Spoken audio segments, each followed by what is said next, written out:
मित्रांनो, आजच्या विशेष भागामध्ये आपण माहिती घेणार आहे की जर तुमची सोयाबीनची पेरणी झाली असेल तर त्यामध्ये तुम्हाला उगवणपूर्व तणनाशक आपल्याला कोणतं घ्यायचं आहे, जे की आपल्याला पेरणीनंतर 48 तासाच्या आत घेणे गरजेचे आहे। तर याचबद्दल आपण माहिती घेणार आहे, त्यामुळे व्हिडिओला शेवटपर्यंत बघा आणि आपल्या YouTube चॅनल पहिल्यांदा आले असाल तर चॅनलला सबस्क्राइब नक्की करा।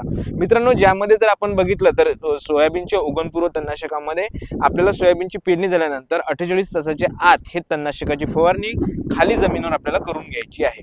फवारणी करत असताना आपल्याला बऱ्याचशा गोष्टी यामध्ये लक्ष देणे गरजेचे आहे, ज्यामध्ये तुम्हाला जमिनीमध्ये ओलावा असणे गरजेचे आहे। सोबतच तुम्हाला जे पेरणीनंतर 48 तासाच्या आतच आपल्याला फवारणी करणे गरजेचे आहे। त्यानंतर काय होईल, त्यानंतर लेट जास्त आपण केली तर उगवण्याची प्रक्रिया आहे सोयाबीन पिकाची ते सुरू होऊन जाईल, त्यामुळे आपल्याला 48 तासाच्या आतच ते करणे गरजेचे आहे।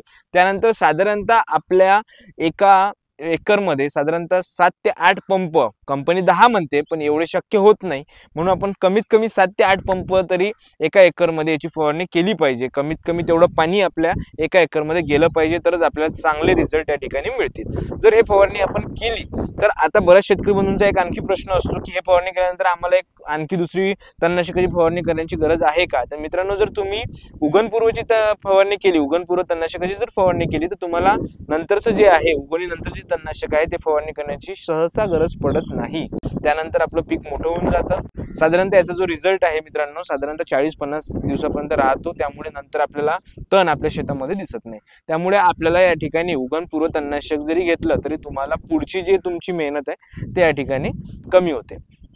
तर त्यामध्ये आता आपल्याला कोणते कोणते तणनाशक असे आहे बाजारामध्ये जे की आपण जर घेतले तर चांगल्या पद्धतीचं आपल्याला त्या ठिकाणी तणाचं नियंत्रण आपल्याला करता येईल। त्यामध्ये आणखी एक महत्त्वाचा प्रश्न होता माझ्या काही शेतकरी बांधवांचा की सर यामध्ये काही पाऊस झाला त्यामुळे थोडा बारीक बारीक असं काही तण निघालेलं आहे, तर त्याचे नियंत्रण हे करेल का? तर मित्रांनो, त्याचं नियंत्रण हे तणनाशक करणार नाही, कारण हे उगवू देत नाही, म्हटलं कुठल्याच प्रकारचं तण हे वर येऊ देणार नाही, परंतु जे तण तुमच्या शेतामध्ये आधीच आहे त्याला काही हे करणार नाही, कुठल्याच प्रकारची हानी त्याला होणार नाही। मग यासाठी आपण काय करायला पाहिजे, तर यासाठी आपण ठिकाणी आपण ग्लायफोसेट जे आहे म्हणजेच राऊंडअप आहे किंवा ग्लायसिल आहे हे आपल्याला त्या ठिकाणी 50-60 ml जरी घेतलं तर तुम्ही जे सुरुवातीचं काही तण आहे जे बारीक बारीक असणार ते त्या ठिकाणी मरून जाईल आणि नंतरचं तण येणार नाही। त्यामुळे बऱ्याचशा शेतकरी बंधूंनी 100% याचे प्रयोग केलेले आहे, म्हणून तुम्ही देखील ग्लायफोसेटचा जो वापर आहे तो 50-60 मिली त्या तणनाशकासोबत करू शकता, जेणेकरून बाकीचं तण हे मरून जाईल आणि खाली जे असलं आणि जमिनीमधलं तण जे आहे ते वर येणार नाही। तर मित्रांनो, आता आपण बघूया की कोणकोणती तणनाशक बाजारात आहे ज्याचा चांगला वापर, चांगले रिझल्ट शेतकरी बंधू घेत आहेत। त्यामध्ये डायकोसुलम 84% घटक असणारं एक 3-4 प्रकारचे तणनाशक आहे। याचा जो डोस आहे तो 12.4 ग्रॅम प्रति एकर आपल्याला घ्यायचा आहे। तर डायकोसुलम 84% घटक कोणत्या कोणत्या तणनाशकामध्ये आहेत, तर त्यामध्ये सर्वप्रथम जे येतं ते म्हणजे कोर्टेवा कंपनीचं स्ट्रॉंग आर्म। कोर्टेवा कंपनीच्या स्ट्रॉंग आर्म मध्ये देखील डायकोसुलम 84% हा घटक आहे।